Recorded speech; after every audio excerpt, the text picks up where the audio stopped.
Hello, beautiful souls. I'm Jenny Aiello, and this is With Love, Jenny, a podcast where we meet ourselves right in the heart of our vulnerability and authenticity. In this sacred space where it's just you and I dive into real life, rich with wisdom and opportunities for deep healing. I explore what it means to truly connect to ourselves, to each other, and to something much greater than us all.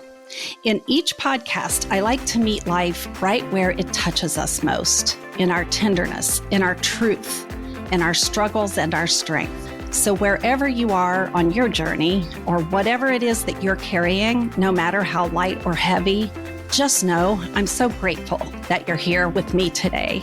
So take a deep breath, settle in, and let's begin today's episode. Hi there, it's Jenny. And I'm here today with my co-host, Kristen, and we have a doozy for you today. I'll admit it's a bit scary to talk about this one because it's really personal to me, but my hope is that it will help you and others who might be able to relate to it in some form or fashion. So, Kristen, are you ready? Yes. All right. In our last episode, I talked about the birthplace of my people-pleasing and eventual codependency. So I wanted to follow up last episode with what I call a mile marker where that played out in my life. And this is a story about how my codependency had formed and I didn't know it. And it stood right in front of me with a big stop sign and said, "Wake up, Jenny, you need to learn this," right? And I want to say it was the beginning of me doing some healing work. It was the first time that I really came face to face with this work.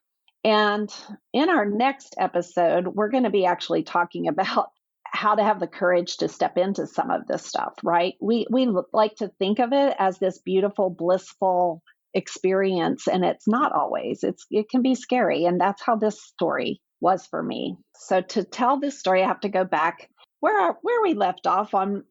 I was 18. It happened a little before graduation from high school. It was actually my 18th birthday, and it was in the month of April. A boy that I had a crush on my entire senior year in high school asked me on a date. From that phone call forward, I operated from a space of, oh my gosh, I can't believe he likes me. I can't believe I'm that lucky. Oh my gosh, I can't believe I get to be his date at the prom. Oh my gosh, I can't believe he's actually my boyfriend. And I continued the entire relationship from that space, never once thinking, boy, is he lucky to have me. That was just not there. So it was April. We had already committed to colleges, and we were going to different colleges that left us 6 hours apart. And so only after a few months of dating, he said he didn't think he could date someone long distance. And frankly, I was crushed. That lasted about 3 days, and then we both decided we'd at least give it a try. And so we made it through that first year of long distance dating, but he did say he didn't want to date long distance the next year. Now, I loved where I was going. I loved my college. I loved every aspect of my first year of college, except that we lived long distance. And you all, this is so long ago that our dorm room didn't have a phone. I had to stand in line at a payphone in order to communicate with him. So long distance dating was hard, and I didn't have a car. So I had to rely on other ways of getting myself home just so that we could see each other. That all made it pretty complicated in our relationship. And I knew I wanted to be with him. And I knew that he wouldn't be happy to be with me if I didn't go to the same college as him. So I transferred. I said, that's okay. I'll go to where you are so we can be together. 2 weeks prior to me moving into the dorm at this big university that we would both be at, he broke up with me. Thoughts of, I was stupid to think he'd stay with me. I'm not his type. I never have been. I'm really not good enough to keep him interested in me no matter what. All those thoughts took over me. I literally couldn't function. I was so devastated. I was lost. I was heartbroken in a way that felt beyond repair.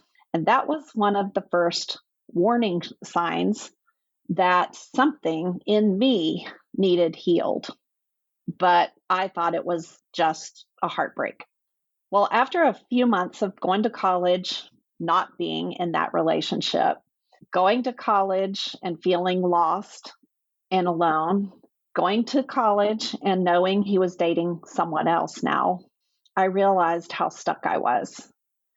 I wasn't doing well in school. I was going from being almost a 4.0 student, which was the highest back then, to getting a lot of C's in my midterms. And I really didn't recognize myself. I had lost my ability to be this fun loving, smart, spontaneous, crazy, kooky, intuitive, kind, value driven, generous, high spirited young woman that I knew myself to be. My life sucked, and I really began to feel a little cynical and critical of myself and life. And I had to remember who I was. He had broken up with me, but I had not broken up with him. I was saving myself for the hope that one day he'd change his mind. I was thinking less of myself. I was just sitting around and waiting and not really living. And so that breakup was really, really hard. Well, we went out and had a talk and had dinner, and he had broken up with this other girl and told me all the right things that said, yeah, I really do think you're the one I want to date. And so I was like, yay. And we were in it, and we were in it for good. So fast forward, we graduated from college together. We got engaged actually during that last semester. We were married the summer after graduation. His job moved us far away from our families and the community we grew up in, across the country, actually, to a place neither of us had ever been before. And from there, we began adulting. We had 2 children. We moved back home and then moved back out west and settled in. And honestly, I thought my life was perfect. I thought that was it. We had that little couple of breakups, but I have my life partner. I have my 2 children. I'm ready for more. And everything in my life felt good. So, without going into all of the details, I will tell you the end of that story is our marriage did end. It ended shortly after the birth of our second child. I think maybe he was 2. There's a lot more to that, and we'll probably talk about it in future episodes as it pertained to me. But the part I want to share today is that during the end of our marriage, I had a dream, a literal dream, like wake up in a cold sweat kind of dream. And in that dream, I saw myself rushing around, getting ready to go somewhere. And wherever I was going, it was very important, very, very important. And I didn't want to be late. And I had walked into our bathroom and looked in the mirror to make sure that I looked okay for this very, very important thing I was going to. But when I went in our bathroom and I looked in the mirror, my reflection wasn't there. And I was so confused. Like everything else was reflecting back into the mirror except for me. I was nowhere to be seen. And I woke up in a cold sweat, and I woke up feeling like I literally was shaking, like it was a nightmare. And that was my subconscious mind helping me heal, because I realized in that dream, in my real life, I had let codependency take away every part of myself that I recognized as myself. I did everything to please others, most especially my husband. And I also realized that the girl he was attracted to back in high school at the age of 18 was nothing like the wife he was now married to. I had changed. And it wasn't the kind of change that comes with growth, but with shrinking and being small and making myself invisible. I was so much less than who I had once been. I didn't have a preference for anything. What would you like to do tonight? Whatever you want to do. What movie would you like to see? Well, what would you like to see? I couldn't make a decision for myself. My whole world was my family, but I was no longer that fun-loving, smart, spontaneous, intuitive, kind, kooky, value-driven, generous, high-spirited young woman. And I thought it was because I was an adult now. I was a mom. But what I realized that I had compromised so much of who I was because I was afraid that I wouldn't be enough to keep the relationship alive. And I actually allowed it to become so unhealthy that we couldn't make it. I feel that my codependency really impacted that relationship. Okay, so he might have had a few contributions too, but I'm not focusing on that because I can't control that. But what I do know is that until I was willing to look at my own contribution, I was going to be a victim of circumstances that led to the end of my marriage. And that was just the tip of the iceberg. There was so much more going on, and I had to understand my part in it.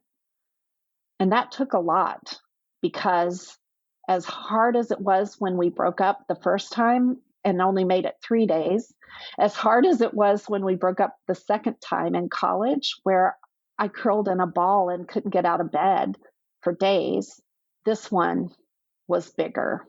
The end of this marriage defied everything I thought my life would look like. And I grieved. I grieved so many layers. I had to face disappointment like never before. Disappointment in him, disappointment in myself, disappointment for what it was going to do to my children. It was one of the deepest pains I think I ever felt in my life. So it led me into a deeper conversation with myself about how I was going to heal. And it opened up parts of me that I would never have discovered had it not been for that relationship and the beauty of it and the sadness when it ended. And sometimes when bad things happen, it's real hard to understand how it can ever feel good. And I will tell you that divorce sucks. It was not something I ever wanted. I don't think anyone does. It was not something that either one of us took lightly, especially because we had 2 children. Where we landed was that to be truly the people that we were here to be, we had to be fully who we are. And if the truth about who we are wasn't compatible, then our kids deserved the best of us separate than the worst of us together. I still have a lot of opinions about that. I still question that decision that we made. I still carry the responsibility, not the shame or the guilt anymore, because I did do that healing work, but the responsibility for how that divorce impacted our 2 children. So it gets heavy, it gets deep, it gets hard, it gets vulnerable, but the story goes on. And the growth and the healing are supportive to our journey. And I didn't want to be the victim of that story. So I had to take it on. And I will tell you that I had to take it on many times in that spiral of a healing journey that's not linear, like, okay, one and done, I got over it, I moved on, I'm remarried, I have more kids. It's a spiral. It's a circular journey through that healing. And it continued to bless me with more healing, which means that I had to open that wound and clean it out a lot, and still do. So let's talk about some of the nuggets and the pieces of wisdom and the healing and the growth that we can glean from that story, because many of you might have one similar. Kristen, do you have any thoughts? Yeah, that story really hit deep for me. My first boyfriend I met when I was 19, and same as you, I couldn't believe he liked me, and I was in the mind frame of I'm going to be the best girlfriend. One, because of my backstory of I thought this guy can save me and pull me out of where I came from. So I had that going. And we were together for 7 years. We lived together for 6 years. And my codependency on him changed me into a different person to the point where I didn't know who I was anymore. And when he decided he had enough and he walked away, that ripped me to shreds because I didn't know who I was. Now I'm left at 27, and what do I do from here? I thought this was the guy I was going to marry. So I can totally relate. It's like, now you got to start a relationship with yourself, which isn't easy. And I really, I'm a product of a divorce, and I am a child that lived through that. And it really does affect the children. So, but at the same time, I could not have imagined them staying together. So I commend you guys for doing what needed to be done. Well, I don't even know if it's something commendable, but I do know that from that, I had to find Jenny, and I had to embrace her, and I had to pick her up and trust her to navigate, because I had 2 children. I don't know what I would have been like had I not had them, because they were my reason to carry on. They were my reason to do this work. And I didn't call it the work back then, but I did have to take the responsibility. This was my first love. It was really my first love. And gosh, when you're 18 and you meet that first love, it is such a feeling relationship. And I was all in. And I think that, my parents weren't divorced, and I had security around me all the time. My first love was my dad. I had 3 older brothers, always being protected, always being taken care of, always feeling safe in the world. And I went right into a relationship where he became that for me. And when it went away, when it was unpredictable, when I was feeling not all those good, warm, loving feelings and feeling bad, it was exposing the parts of me that I needed to heal, but I didn't have tools. I didn't have this work. I was just navigating and feeling along in the dark. But I had the motivation to say, I need to do this.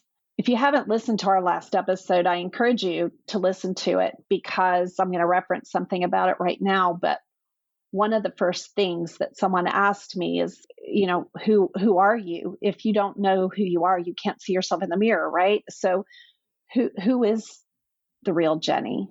This was the first time that I came face to face with that dark night of the soul, where I couldn't find who I was. And it was summertime in the Southwest, and I remember going in the attic and going through my box of memorabilia, and I found my dad's letter, and I reread it. It supported me to move on. It reminded me who I was, and that I was going to be okay. And I had to polish that gift, and I had to watch it shine to remind me that I could shine again. And so if you haven't listened to the last episode or thought about how to even write that to yourself, if you didn't get that, what are the things about me that I never want to lose track of again? That's something that got me through and rebuilt my life. It went on in crazy ways.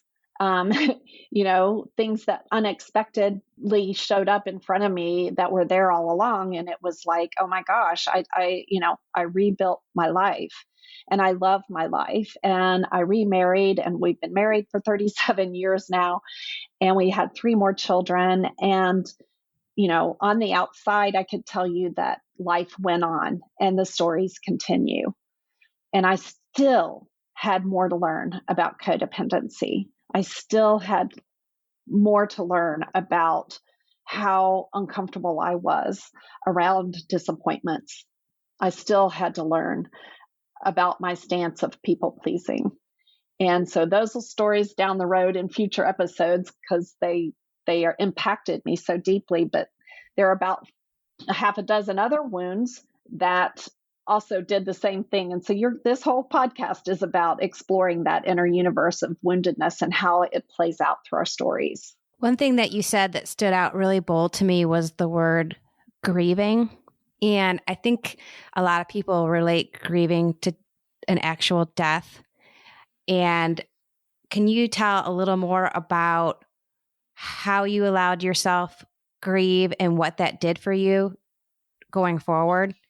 Yes, it's such an important part. I remember actually saying divorce is worse than death because they're still here. And you see them and you interact with them. And this was the most intimate partner, right? This was someone you shared everything with. And now it's as if they're a stranger or at best an acquaintance. And going backward in a relationship with the person there reminding you of what you lost makes that an incredibly dense healing process. It's complicated. Today, thank goodness I went through that without social media, because today it would be so easy to watch their life going on without you. And I would say, if you're in that situation, please lovingly say, I need to disconnect from you, and resist the temptation to stalk or follow or obsess, because it just keeps opening the wound and it can't heal. And you've got to let that time, and you've got to give yourself a place to put that energy. If it's directed going out to them all the time, it's not going in where that wound needs your love. That wound needs your attention. That wound needs you to remind it that you're here and you're here to help it heal. And you've got to do that work. So get help, go to therapy, get a coach, enroll in a course, do whatever you have to do. Go on a vision quest, go on a spirit quest, walk the Camino. I don't know, do whatever makes sense to you to be with yourself in that grieving process. But grief happens in ways other than death. And for me, that one was harder because I still interacted and co-parented with this person, and learning to redefine our relationship, learning to have the boundaries and not slip back into unhealthy patterns, learning to navigate in a way that I didn't have a model for. I didn't have a model for that. A lot of you might have a model for it, but it was not a healthy model. So how do I do this and make it a healthy model? And I don't know if I did okay on that, in that arena. I'm sure I didn't do it perfectly, and I'm sure I made mistakes, but I do know that I was trying to do it all with love. I know. I can say too, when someone finally said, and it may have been you, Kristen, you really need to grieve that. You need to grieve the childhood you had. And putting the word on it made it feel so intimate and more sacred. And giving myself permission to do that was a huge opening of a door for me. I cannot even explain, just saying, okay, I do need to grieve that. Yes. I'm not exactly sure what I'm trying to say, but you keep trying to go on with life and pretend like something didn't happen. And I didn't even know that I could grieve something. I didn't know that was even a possibility. Right. Or pretend that you're okay. Right. And I think we do a lot of pretending we're okay when we're not. And a lot of what happens to us or for us, but we accept it as that happened to me, therefore I'm not okay. And we tell ourselves that story. Or, yeah, that happened, but I'm over it. I'm okay. And we'll tell ourselves that story. Both work. Both of them move you forward. But boy, are you missing out on some of the most sacred ground for healing and growth there ever was. The more pain there is, the more gifts you will receive. It's our reward for experiencing it. And so the more painful the experience, to me, the more time you need to spend in it, both in the grieving process and the learning process and the healing process. It's all interrelated to how we can move forward and be healthy. I saw a meme once that said, grief is love with nowhere to go. Do you agree with that? I do. I do. Because where do you put that love? It's not like it goes away. You loved, you loved this person. Whatever happened in the relationship, the love remains, but you have nowhere for it to go. So we Yeah. grieve. I was just going to say, my dad passed away in 2021, and I got to actually physically, emotionally, and spiritually grieve a death. And I really let myself do it. I think it's because I had started the journey and had been doing the work. So when an ugly cry came, if I had to leave Home Depot because everyone looked like my dad and I was mad that he wasn't here, I let myself cry. And Yeah. the fact that I allowed myself to feel was a huge gift to get me through this. Huge. So Yeah. I think it goes back to allowing yourself to feel what happened. Wow. That's big right there, what you just said, because allowing yourself to feel grief, shame, disappointment, heartbreak, giving into that, it's vulnerable. Number one, those uncontrollable sobbing episodes are gut wrenching. It's like no one really wants to get the stomach flu. Nobody loves the stomach flu. Nobody. If you tell me there is someone who loves it, I hate to throw up. I hate the feeling it gives me that I think I'm going to die when I physically throw up. I think I'm going to die. I think it's the worst thing. I feel out of control. I feel vulnerable to something in my body that needs to happen. And I have to surrender to it, right? And emotional regurgitation is the same. It needs released. Those emotions build and they have to get out of your body. And the way we do that sometimes is through uncontrollable crying, uncontrollably sobbing, but it can feel so bad that we want to avoid it because no one really wants to go feel sad and out of control and give in to that feeling of grief. And it's necessary to release it. It is the cathartic release of our pain is to let it out. Today we're doing much better, but men today they've been taught if you're strong, you don't cry. Where does their love go? Where does their grief get expressed? Sometimes through anger, sometimes through addiction, sometimes through physically, like sweating, working out hard. And we try that, but it doesn't get to the core where it is the raw emotion of grief or whatever feeling it is. And so that's why having a safe place to do our work, we're not comfortable when other people feel those things. And, after a divorce or after a death, people are afraid to ask you how you're doing and with that because they don't want the feeling to be expressed. They would get uncomfortable. I didn't want to make you cry. You didn't make me cry. You allowed me to cry. So Thank you for true. being a safe place for me, right? Like, let's learn to connect to each other. If you know of someone who's gone through something and has pain, create a safe place for them to be with that pain and to allow it to be expressed and not shy away because you can't handle it. We need a place for grief to go, for that love to be expressed. And so I do agree with that quote. We have to have a place for it to go. If not, we internalize it, and all that energy and all that emotion is stored up somewhere in our body. And our body and our spirit does not resonate with it at all. It's not made of that. So it's like putting sandbags in a hot air balloon, right? Like each sandbag is another heavy feeling that we're holding on to the point we can't ascend anymore. So unload, toss the sandbags out, be in a place to do the work that allows you to honor all the parts of that journey and all the feelings that accompany it. Yeah. I just keep thinking feeling is so hard.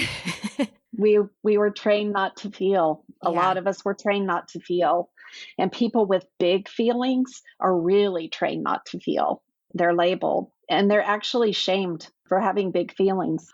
And so it's our job to not carry the story of I wasn't allowed to. If you hear yourself in any of this as you all listen and you're hearing yourself say, yeah, I wasn't allowed to have feelings, notice the energy around that. I wasn't allowed to feel. I was taught I was too much. And you sit there and that's it. And you take it like it's a fact and you go on. You actually are holding on to a victim story that's holding unexpressed emotion that your body has to carry, and it's heavy. And the load gets harder the older you get. So track that little process real quick and think about, I was told I shouldn't express myself. I was too sensitive. My feelings are too much or too big, but I'm learning how to do that in healthy ways that work for me and take the responsibility to reparent that part. Get the wisdom of it, get the gift that it gave you and the protection it brought to you and say, I don't need that anymore. Now I'm stepping into my wise self. My wise self says, yes, I get to feel that. And I can do that in a way that's safe for me and others, but I get to feel it. Are you saying to start questioning personality traits about yourself that you believe to be facts? Yeah, in a way? I do. Okay. Mm-hmm. I believe there's things that we call personality traits that are coping mechanisms. Right. I believe that we have coping mechanisms and ways of being safe in the world that aren't really authentic to who we are. And we have to convert the things that people call character flaws are the things that we developed because it wasn't safe to be ourselves, right? Yeah. So we learn how to do things that are not acceptable, maybe, but it's done with love to protect ourselves from, as a kid, for some people, protect ourselves from being hit, protect ourselves from having someone yell at us, protect ourselves from getting into trouble and being shamed. We learn consequences in all kinds of ways, and we're constantly adapting. And in one of our episodes soon, we'll be talking about that because the adaptations that we do as a child are brilliant, but they aren't always serving our highest good. And at the time that they stop serving a higher good, they show up like a big superhero with a stop sign that says, you can't go any further till you deal with this. And those are big moments in our life. Those are mile markers in our life where we had to stop and reevaluate and reclaim the parts of us that got left behind and heal the wounds that got inflicted that are stopping us from living fully. So can you kind of walk the listeners through how you started to shed your codependency after the divorce? Like, what did that look like? You know, in my next relationship, which was a little bit unusual, well, a whole lot unusual, but we'll get into that later. I remembered thinking, I don't feel the same kind of love. I don't feel the romantic, made for movie love that says, I'll die for you and I'll lay my life on the line for you. I'll give up all of me for you because I love you that deeply. My next relationship said the opposite. My next relationship said, I am whole now. I have just found who I am, and I'm stepping into her fully in a healthy way. And I don't need someone to make me feel complete. And I don't need someone to fill the voids that I felt. I don't need to please another person. I don't need to do all those things to be worthy of or to be able to love fully and deeply and completely. So was that a light bulb moment or was... I can remember the moment. I can remember the moment down to the restaurant what we were eating, looking at my fork on my plate. I can remember that moment of going, I don't know what this is in this relationship because I don't feel that. I don't know what love is without codependency. I don't remember what that kind of love is, right? So without the codependency piece, it felt very like maybe it's not love. I guess I'm just thinking, like, how can someone break that pattern? Like, I've watched someone in my life go from guy to guy with the same pattern and they haven't seen it yet. Like, how do No, you get to that point where, like, the introspective point, I guess you have to, is it rock bottom? I don't know.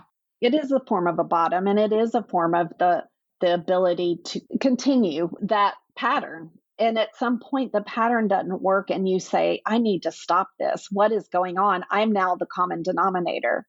I'm now the one who has this pattern going on. This always happens. I just have the same boyfriend with a different name. And you realize that it's a moment of awakening, it's an awareness. Now, I will tell you, to answer that question, boundaries. Love with boundaries is healthy. You still love wholly and completely, but you have boundaries. I was boundaryless, and my codependency was boundaryless. And so we're going to talk about that, how to live with boundaries, a lot, because that's what is the first step in being healthy. And the second part of that is when you're ready, when you are ready to heal that, the right breakup will happen, the right circumstance will happen, the story will manifest in a way that wakes you up. No one on the outside will ever be the one to convince you that you need to wake up. They just get mad at you. So if you know of someone going through that and you want to help them and you want to step in, first, that's a boundary violation. Second, if you want to step in and you step over your boundary to say, do you see you are the one that's going to keep doing this? If they invite that conversation and they say, Kristen, why does this keep happening to me? If you can lovingly say, do you really want me to tell you my thought? If you're asking me, I'm happy to share. And if they say, yeah, I really want to know, you can say, well, this is the pattern I see. Maybe it's time to start doing some work, because you can heal the parts of you that are getting impacted by this. It's not good. It's like exposing yourself to something toxic over and over. And it's hard to watch, but I love you and I will be with you. And when you're ready to do something about it, I can point you to someone who can help. I can send you onto a path that I can share what I've learned. I can tell you what I've done, but you have to do the work. It always comes back to that. We have to do the work. I'm just thinking, and I don't know if this is challenging you, but between your first husband and your second husband, it seems like you're saying that the light bulb went off once you met your second husband. But I'm knowing you, I think you probably started doing the work before you met him. Or do you think that the relationship with him showed you that you didn't need to be codependent? The codependency was what healing that was the part of healing from the divorce, the work I had to do to get through that experience. I spent days of journaling and months of reflection and healing and navigating it, right? Like it was a long, deep healing process for me. And when I completed it, and I can remember moments where I could feel the power to be okay coming back, and that feeling of liberation from my own codependency coming into my body and my mind and my spirit. And it literally felt euphoric. It was like a homecoming for me. And from that, I believe I attracted into my life. And this story of how that next relationship happened was there's just so many parts to it that were amazing, and complexing. Is that a word? They were amazing and complex, and they were challenging. But I let that relationship continue to heal. Interestingly, that person became very codependent. I wasn't the codependent one in this one. And so we, in our marriage, had to work through more of that, because when you touch a hot stove and you let it sear through the skin of your fingers, and you go through the healing process of letting that skin peel and heal, you never do that again. You never do it again. And the things that I was doing that led to that depth of pain in my divorce, I would never do again. And that's what helped me stay in an interdependence with that new relationship, which is two healthy people. When he crossed his codependence, crossed into my interdependence part, we had to address it because it was putting me close to the fire. And what is interesting, and to wrap up with a twist of future episodes, is that I learned how to do that in my intimate life partner, how to heal the codependence in that relationship. That did not take care of codependence in every other relationship. And I lost myself again in motherhood, in the way that I parented, in the way that I carried those wounds into my relationship with my children. So we have more to talk about as we go forward. So much in this.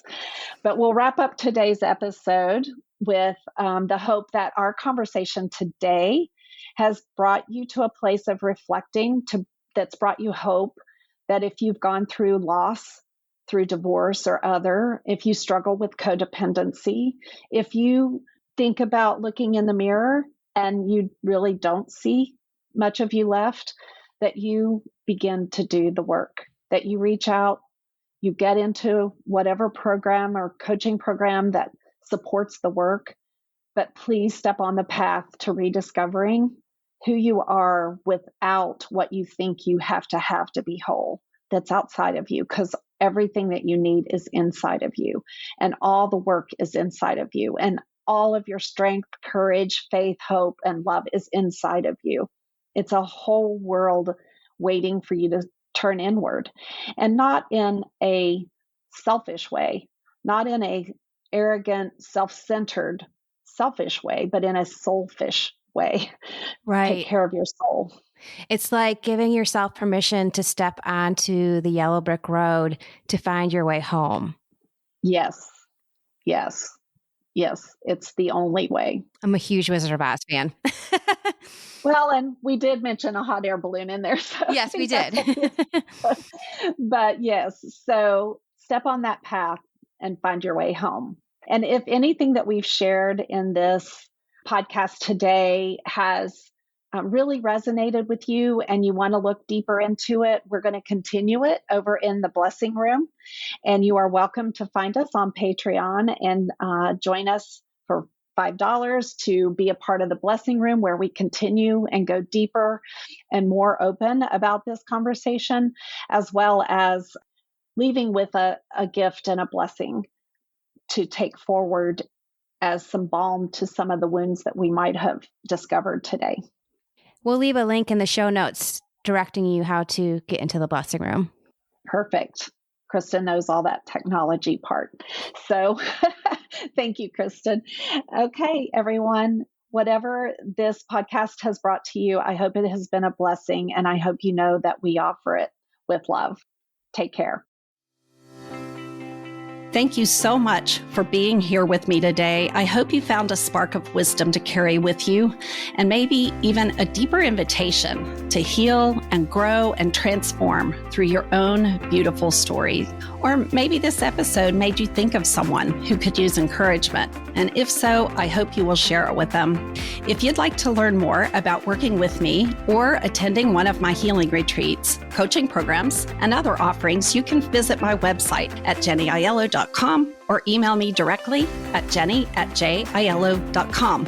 You'll find all the links in the show notes. If today's episode touched you, it would mean the world if you would leave a review or share it with someone who might need it, or just reach out and let me know how it landed for you. I'd love to hear from you.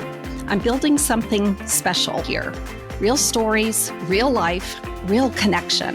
One episode, one heart, and one story at a time. As always, with love. Oh, and this is the legal message, but mostly a message from my heart. And I just need to share this with you right now. Please know this podcast is offered solely for educational and entertainment purposes. If you find yourself triggered due to anything that was shared in this podcast, please seek professional help. This podcast is not intended to be a substitute for mental health services. While I am a professional life coach, I am not a psychotherapist, nor am I a mental health clinician. So if you are struggling emotionally, please seek help because you matter, you are important, and most of all, you are worthy of doing this work, the work that leads you to a better and healthier place. Okay? All right. Thank you. And please always make enough time to take care of yourself and do so with love.